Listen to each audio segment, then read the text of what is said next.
Hello students, we were discussing our chapter The Little Girl. Half of the chapter we have discussed in our last video, so let's start. One day, when she was kept indoors with a cold, her grandmother told her that father's birthday was next week and suggested she should make him a pincushion for a gift out of a beautiful piece of yellow silk. Now, Kezia was not well. She had a cold, so she was supposed to stay at home. So, her grandmother suggested that her father's birthday was approaching. She could make a birthday gift for him. And she suggested her to make a pincushion for him, and she also gave her a yellow colored fabric of silk to make the cushion. Laboriously with a double cotton, the little girl stitched three sides. Laboriously means with lot of efforts or difficulty. But to fill it with, that was the question. The grandmother was out in the garden and she wandered into mother's bedroom to look for scraps. Wandered into means bent into or by chance. Scraps mean small pieces of cloths or papers that are not needed. On the bed table, she discovered a great many sheets of fine paper, gathered them up, tore them into tiny pieces, and stuffed her case, then sewed up the fourth side. Kezia put in lot of effort to make the birthday gift. She stitched three sides of the cushion, but there is a question in Kezia's mind. She had to stitch the fourth side, and before that, she had to fill that cushion with something, and she did not know what to fill the cushion with. So Kezia bent into her mother's bedroom and she torn some important paper to fill the cushion.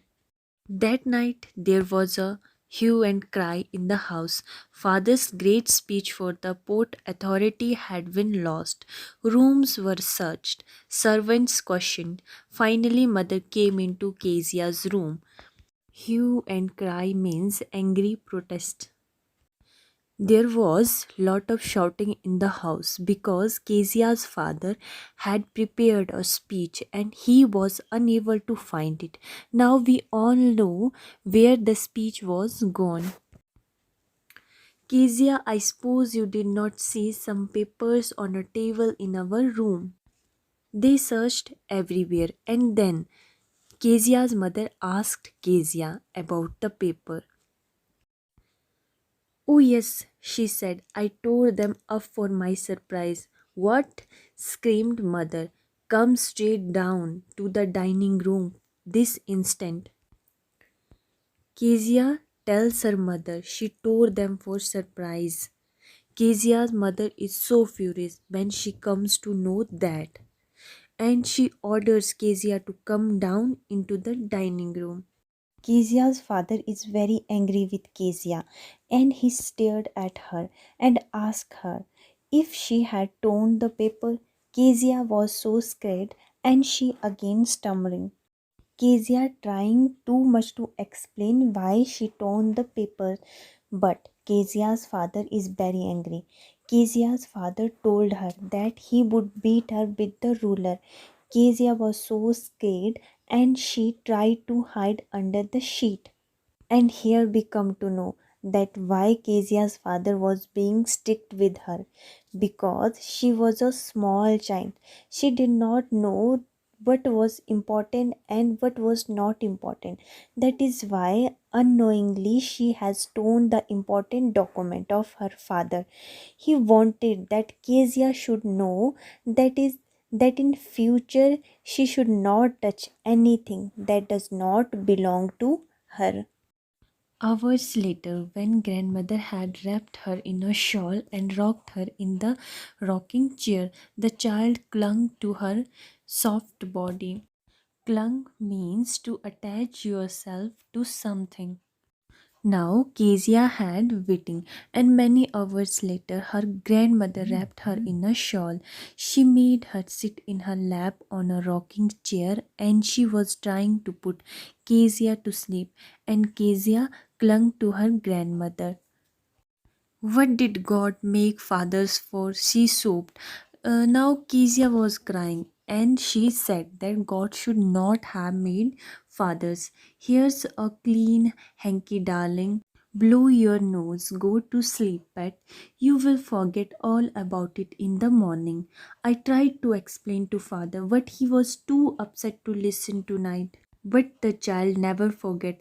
Next time she saw him, she quickly put both hands behind her back, and a red color flew into her cheeks. Grandmother gave her a handkerchief to blow her nose.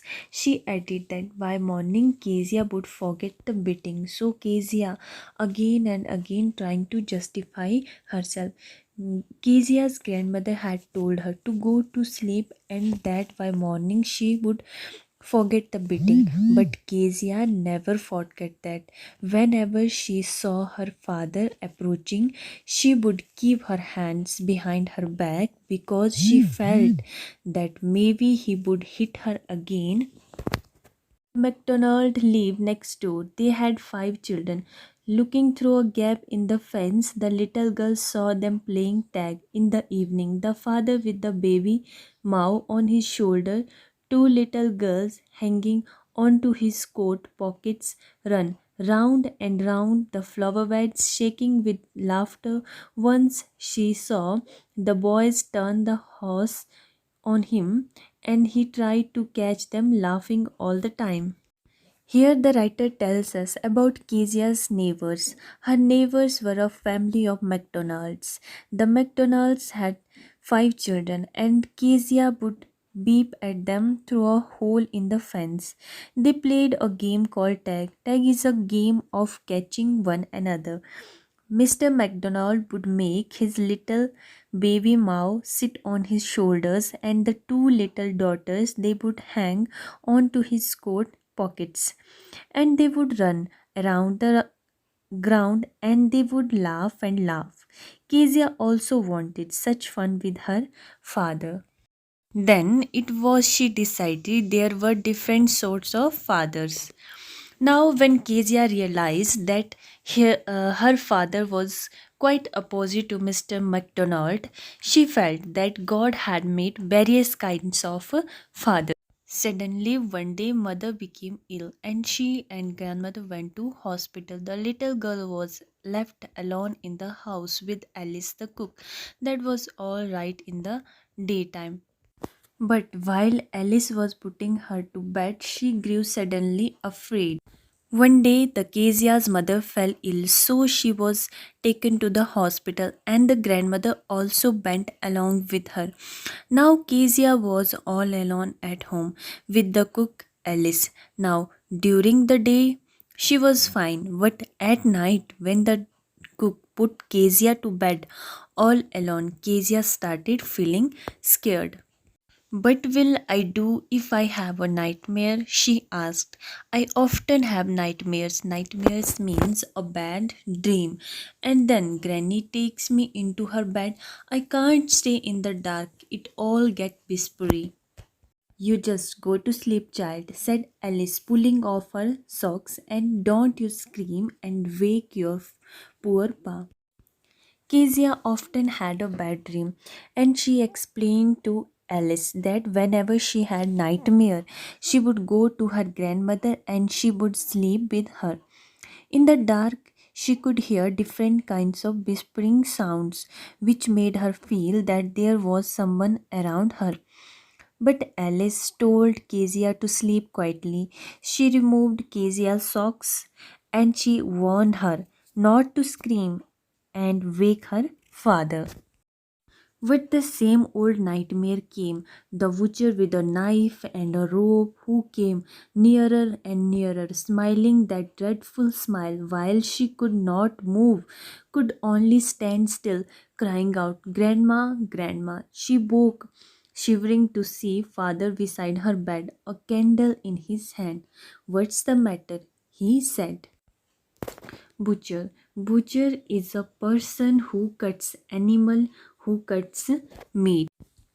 Now that night, Kezia again had that nightmare. She would see a butcher. This butcher would hold a big knife and a rope, and he would approach Kezia.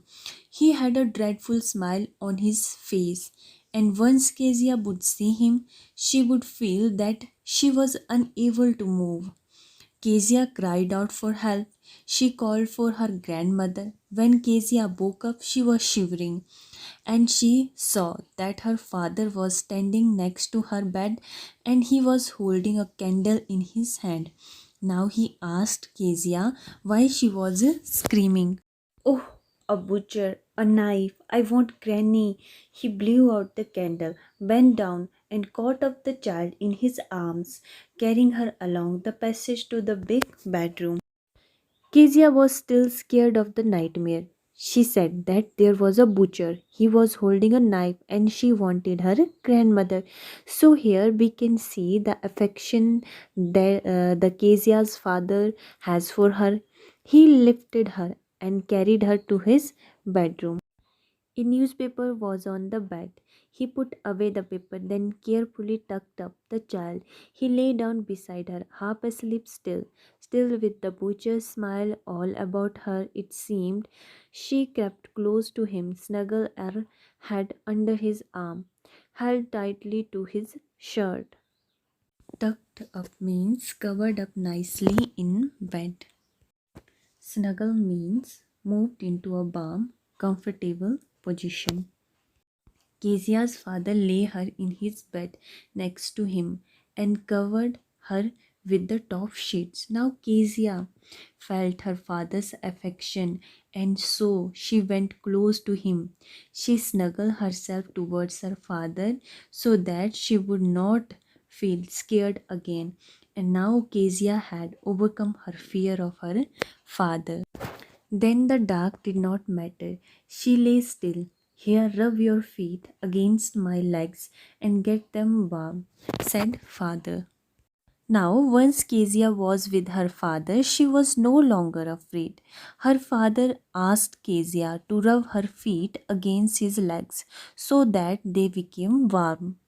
Tried out, he slept before the little girl. A funny feeling came over her.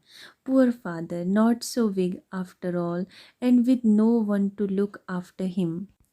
He was harder than grandmother, but it was a nice hardness, and every day he had to work and was too tired to be a Mr. MacDonald. She had torn up all his beautiful writing. She stared suddenly and sighed. What's the matter? Asked her father. Another dream? Now here Kezia realized her mistake. She felt her father was a poor man. He worked so hard. He was not so big as she found him to be earlier. Now she felt that her father worked so hard and so he got tired, and that's why he did not play with her like Mr. McDonald. She realized that she has torn up his important document, and all this realization makes sure take a deep breath. And Kezia's father heard the sound that Kezia made, and he asked her, "What's the matter? Was she again watching a bad dream?" "Oh," said the little girl, "my head's on your heart. I can hear it going. What a big heart you have got, father dear." Kezia replied to her father that she had placed her hand on her father's heart and she could hear his heart beat. She complimented her father that he had a big heart. So Kezia is showing her love for her father as she had realized that her father also loved her. And that's all your chapter, The Little Girl.